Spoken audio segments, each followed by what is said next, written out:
जो मुसलमानों की बात करते हैं। एक हमारा अपना सदर असदुद्दीन ओवैसी है जो सारी पार्लियामेंट को हिला के रख देता है।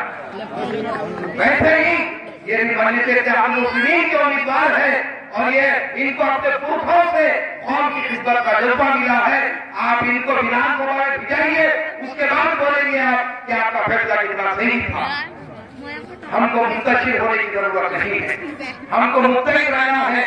आपके बीच में बहुत सारे लोग आएंगे और भटकाने की या डराने की धमकाने की बातें करेंगे। आपको किसी से डरने की जरूरत नहीं है, किसी से घबराने की जरूरत नहीं है। असदुद्दीन ओवैसी साहब यकीनन हैदराबाद के होंगे, लेकिन जिस दिन भी संभल के मुसलमानों से अल्लाह न करे अगर कोई मुसीबत आ जाए, आधी रात को असदुद्दीन ओवैसी आपके बीच में रहेंगे इंशाअल्लाह।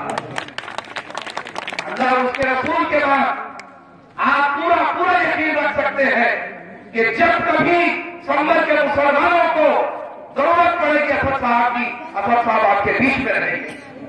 लेकिन उनके हाथ को मजबूत कीजिए, उनको सियासी ताकत से, सियासी एतबार से मजबूत कीजिए।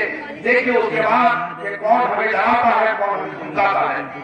शहर हैदराबाद आपके सामने बहुत बड़ी मिसाल है। जब वहां के विधायक विधानसभा में बोलते हैं अकबरुद्दीन ओवैसी, तो वहां का मुख्यमंत्री भी खामोश हो जाता है। ये हमारी ताकत है इत्तेहाद की।